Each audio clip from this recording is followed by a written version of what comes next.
Thanks for coming, everybody. My name's Chessur. This is my presentation. Size does matter. And today, we're just going to start off with talking about who I am and why I think that maybe I can talk about this for a little while. First, who am I? I make some interesting YouTube videos once in a while. I'm a very low-tier poster on Reddit, but a high-tier streamer. Some can watch my cooking streams as well as Tinder PvP. It's exciting in between regular EVE banter. I've flown in a number of ATs. I've been an Alliance Tournament caster. I cast for EVE NT, so small gang PvP, EVE sports. I'm really big into that. I like that kind of stuff. I'm the Prince of Reddit because I get a ton of upvotes all the time. And like I said, I fly a lot of solo small gang PvP.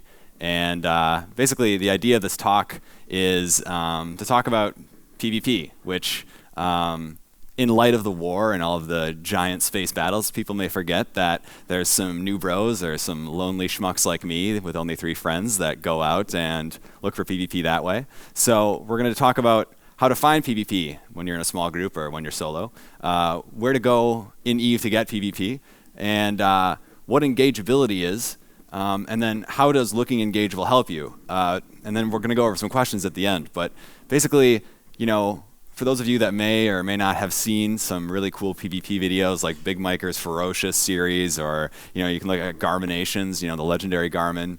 You see some really cool fights, and you also see some really interesting engagements from small groups of people fighting big groups of people. And some of you guys may have questions or maybe wonder how or why we fly the ships we fly in small gang, or how you can get some of those fights. So hopefully I can explain a little bit of that to you today, and maybe convince you to try to go out by yourself or just with a small group of people sometime and just look for PvP just to PvP, not to have any strategic objective or to get any PAP link score, but just to do it just because you like explosions.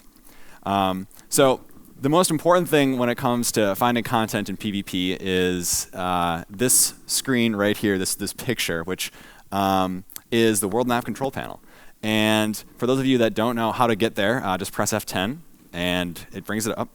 And the world map control panel has pretty much everything you need in order to help you kind of gauge an area of space where roaming through it or maybe going there would be a good idea to find some content. Underneath the world map control panel, you'll see at the bottom box, that drop box that I have open for you, statistics page. And the statistics page is an absolute gold mine of free information that you can use, almost better than local, to grab a general gist of the space you're going to be heading to. So, you're looking at things like average pilots in space, jumps in the last hour, station count, the number of pilots currently docked and active, and then, of course, pirate and police ships destroyed.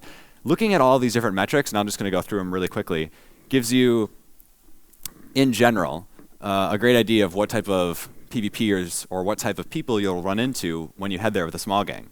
So the first metric that I look at when I'm just looking through the map is average pilots in space in the next 30 minutes or the last 30 minutes. And what's going to happen is you have the normal EVE map, which isn't showing up nearly as brightly as I wish it would, but it then turns into this, where you see a heat map, the red dots showing greater numbers of active pilots, small to no areas of space, almost dead. So here, for example, you may have heard about a small war going on. So up north, Pure Blind, all of that area is very, very red. And of course, the Forge, Jita, lots of people there. But that is what the map turns into when you click average pilots in space. So it gives you a good idea, do you really want to go to drone lands? Do you really want to go to, Paragon Sol, the ass end of Paragon Sol where it's black? You're probably not going to find good PvP there. So that's one idea. Another thought is jumps in the last hour. If you're looking at a constellation or a pipe that has, 100 to 200 jumps in the last 60 minutes, then if you want to do some passive roaming, also known as gate camping, it's a great place to set up shop. Or maybe just fly back and forth through there looking for something to scrounge up, maybe pop up on an intel channel, something like that. And of course, another really important metric which not many people talk about is station count. Seeing an average number of pilots in space, like a very high number out in the middle of nullsec, and then not seeing a station when you swap your statistics over to station in that system can be very misleading. When you go there, there are going to be a lot of pilots there, but they're going to be the kind of pilots you really don't want to deal with. Bots mostly, like mining stuff, and the second you hit local, they're all just going to instantly align and go to a pause and log off. And if you wasted 30 minutes to jump there, it's a very long 30 minutes jumping back to wherever you started from. You get like borderline suicidal on the way home. So trying to avoid that. And of course, another really important part is pirate and police ships destroyed. That just gives you a good idea of ratting numbers, of how many people are sitting in sanctums, anoms, stuff like that. So for those of you that like to hunt ratters or like to hunt PvE ships, whether you're doing blops or you have like an interceptor gang or something like that, also a really, really good metric to look at. As far as trying to find those squishy PvE targets. Again, this is the Eve map, which I don't think you can see very well just because of the lighting, but it's just going back to show, if you guys have never looked at these metrics before, like swapping back and forth between the filters, doing that multiple times over an area of space, like I said, showing stations, showing a number of people, really great idea of getting a good thought process of where's a good place to go. All of that can sometimes be a bit much for new players, or maybe for people that aren't very familiar with the Eve map, or maybe don't know where people live in space, or the big like political space drama that goes on of where lots of people are. So my other suggestion is using .lan. And .lan is an absolutely incredible tool. Here it shows most violent systems in the last 3 hours, and it just straight out lists them for you, low-sec and null-sec. And again, super awesome resource.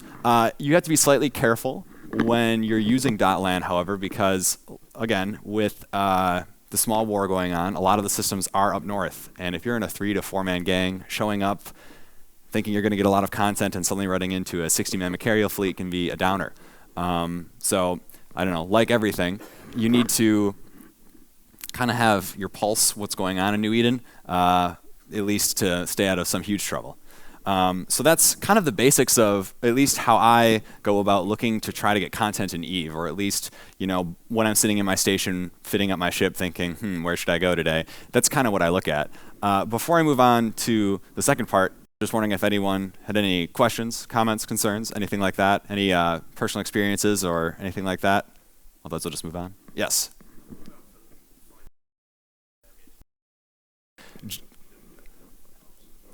Right.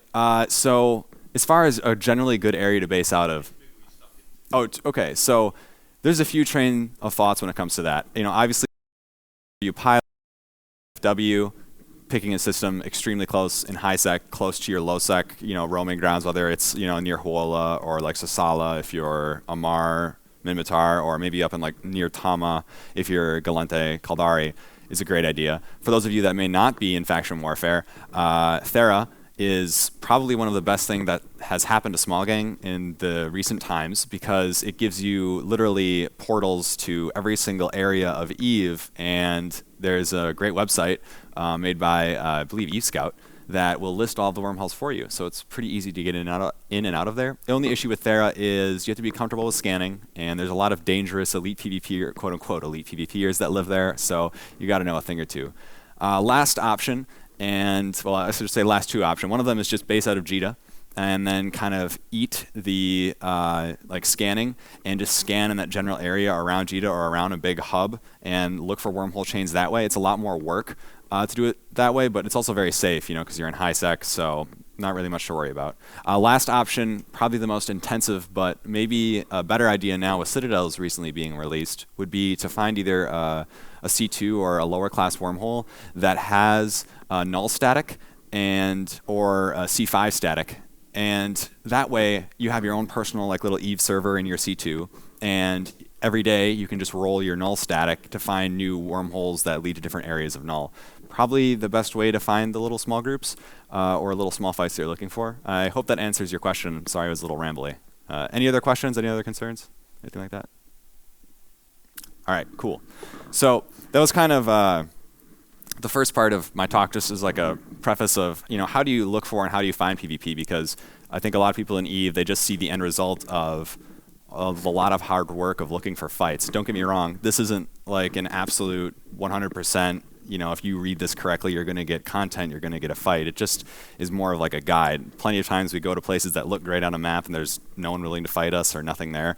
But for those of you that may not know all the blood, sweat, and tears that goes into finding and making PvP videos or making those excellent battle reports, or maybe you want to have some idea if your FC is just going out on a fleet to get content, what they're thinking or what they may be looking at. These are some of the tools that they may use to get content. The next part I'm going to talk about is engageability. And engageability is something in the PvP world that I don't think a lot of people talk about, which is unfortunate, because I think it has a lot to say about EVE fights in general, because you can never really force someone to fight you in EVE, as goons have showed perfectly. You really can't force them to come to the fights. But this is just some quick examples. If you would participate with me, that'd be awesome. But if I was to hypothetically tell you that I'm going to give you a random ship, you don't know what it is, but you have to fight either one of these two ships, the Orthrus or the Scythe fleet, how many of you would want to fight the Orthrus with the random ship? Just a show of hands. Okay, so 2 people. How many of you would want to fight the Scythe fleet? If I said you have to, okay, so basically everyone's raising their hand. And I have a few of these just to get to my point. Obviously, the difference between an Orthrus, pirate faction cruiser, and just a Scythe fleet, which is just a navy, is huge. But let's talk about something that maybe not be so obvious. Again, if I hand you a random ship and say you have to fight one of these 2 ships, how many of you would pick the Caracal? You say, I'm not telling you, it's just a random ship. You don't know what you're in. If I gave you a choice, what ship would you fight, a Stabber or a Caracal? Stabber, anyone? Raise. Okay, so again, a vast majority of people pick the Stabber, not the Caracal. And then this is the last thing. I have a Falcon, Hugin, and an X-Core. If I had to say you can either fight with these on the enemy team or not, I think most people would choose not to have to fight a Falcon, a Recon, or Logi, right? I mean, these are just like super simple common sense things. But people may be asking, Chessur, why did you show us these terrible pictures? And the reason why I'm showing you these ship pictures like this is because engageability is this entire idea of flying ships that are quote-unquote less scary. So here's a great example. A Scythe fleet issue fit with rapid light missiles does 75 to 80% of what an Orthrus can do. It doesn't have that nice scram. It doesn't have as big of a tank. DPS is very similar. But most of you would be much more willing to fight a Scythe fleet than an Orthrus. So how does this come into play for PvP? Why is it important to talk about flying a Caracal or a Stabber or not bringing a Falcon or a Logi or Recons? And the answer is to help combat risk aversion. As you can see here, we just have a spattering of some of your average typical EVE player. And they're all very, very risk averse. Because when you lose things in EVE, they're for real. And if you don't have, tens and hundreds of billions of dollars in your wallet, losing that T1 cruiser or that battleship can be a devastating loss, and people might laugh at you about your space numbers looking bad on your kill board. We can't have that. So you want to try and convince people that your ship is garbage and that they can win the fight. That's the only time people really want to fight you in EVE. There are few pilots, a few of them are actually sitting in this room right now, I won't name them, but that would actually take a fight knowing that they could lose, but if they fly well enough, there's a possibility they could win. That's probably about 1% of the EVE population, so that's a very small number. So for the other 99%, these astute and fine gentlemen here, you gotta ask yourself, are they gonna feel like they can win against an Orthrus, a Scythe fleet? Do you think that they can win against a Stabber? And the answer is yes. People will fight when they think they can win, and they will throw ships at you in droves. A perfect example of this, and I'm sorry I don't have the kill mail for you here, but me and a friend of mine were flying RD slashers. Yes, you heard that right. RD slashers, 2 of us just flying through space, and a Zwippel decided to attack us. I'm kind of well known in EVE, in a bad way, but I have never ever had a solo pilot try and fight me and another man outmanned, ever. And he did, because we're flying slashers. I mean, they're garbage ships, but we kill them anyway.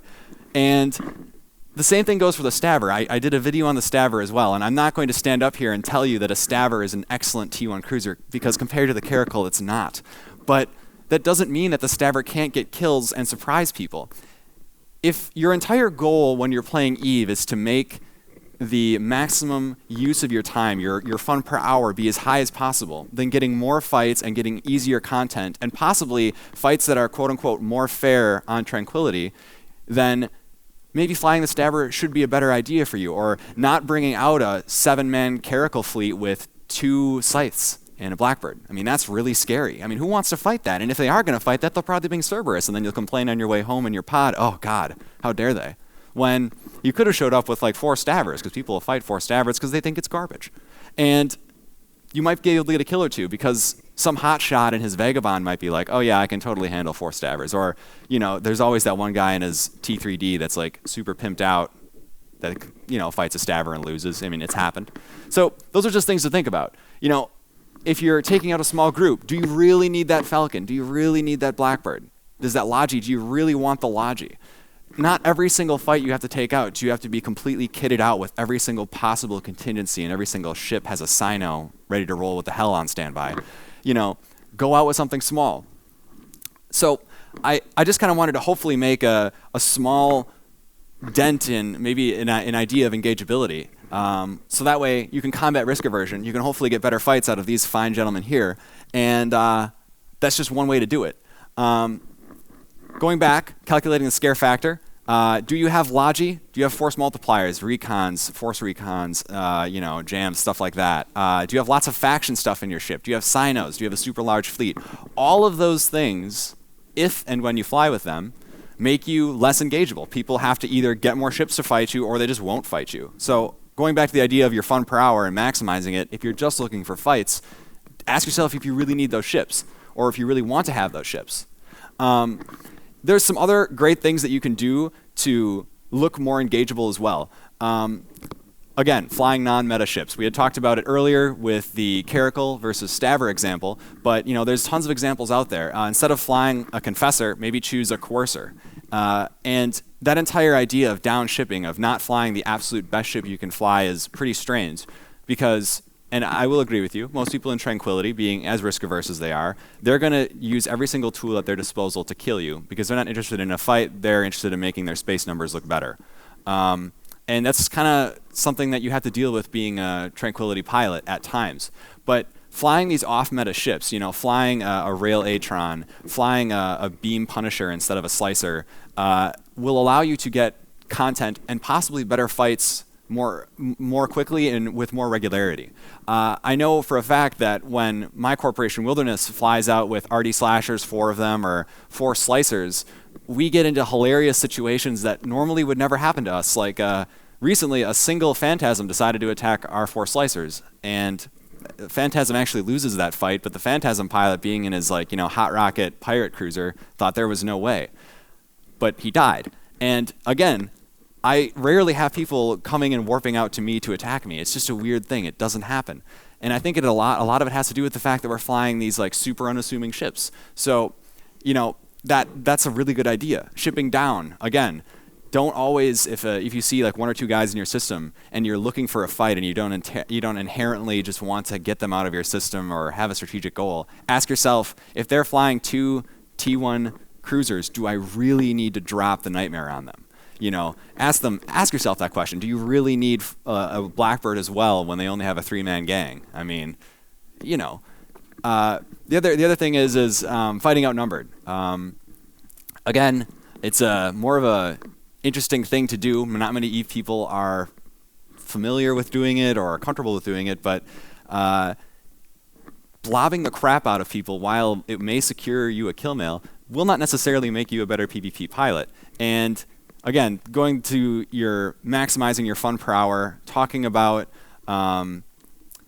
getting a fight that you remember, like that Phantasm kill with Slicers was months ago, but I still remember it. Or those Slashers killing his Vipple, I still remember it. When you go and engage in Seal Clubbing, which is just blobbing the crap out of some, you know, horrible noob or, you know, some person who just enters your space, is it really worth making your space numbers look better, or would you rather prefer to have possibly a better PvP experience that, you know, gives you the PvP shakes because, you know, you're fighting a Stabber with like a Dramiel or something really strange?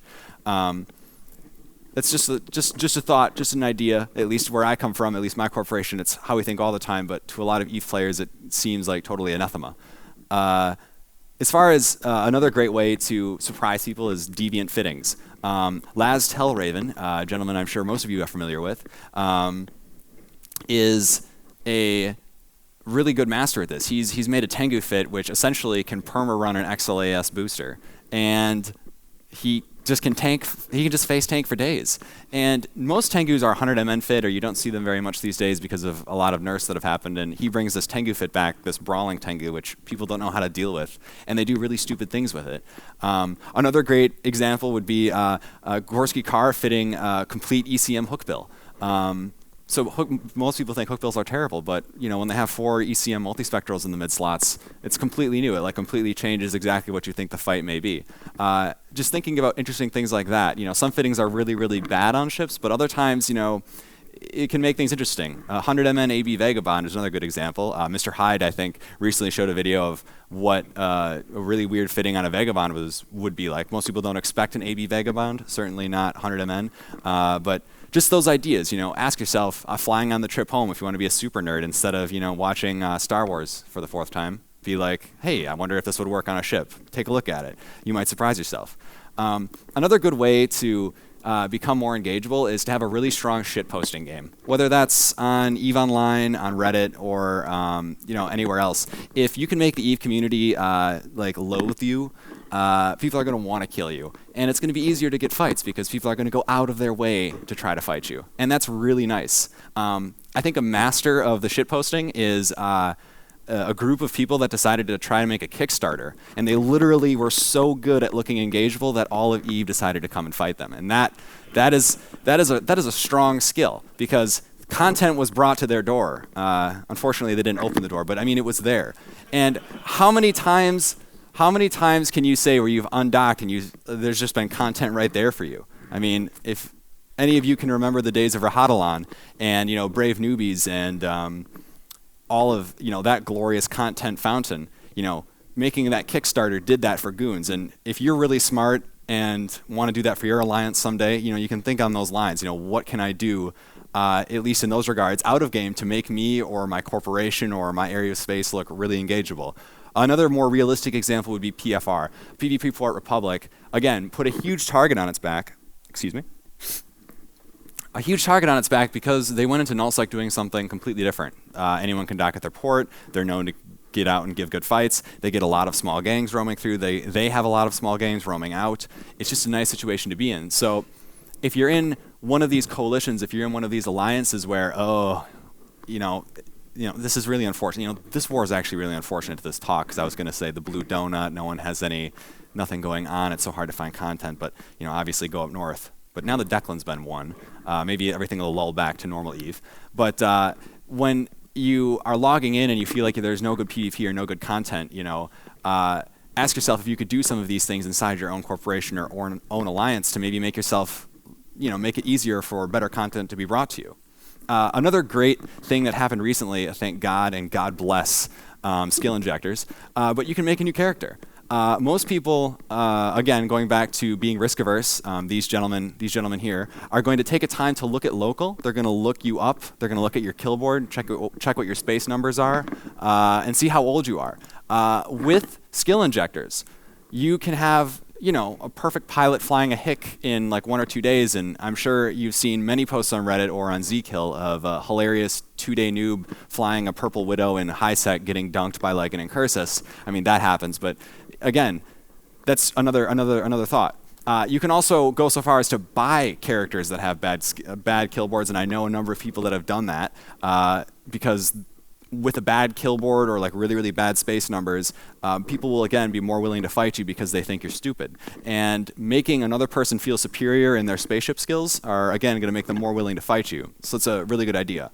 Lastly, another great option is corporate alliance reputation. Again, if you're part of a certain Kickstarter group, people are going to fight you a lot. Test as well. I've flown in Test for a very short period of time, and Fatal Ascension, God bless when it still lived. But when you were under those tickers, people are very, very willing to engage you. In fact, they're almost like serendipitous to come and fight you. Whereas if you were walking around with like a Pandemic Legion ticker, or if you were flying with Tuskers or Turn Left, some of those more quote-unquote deadly corporations where it might be a little bit harder to get some of the content you're looking for.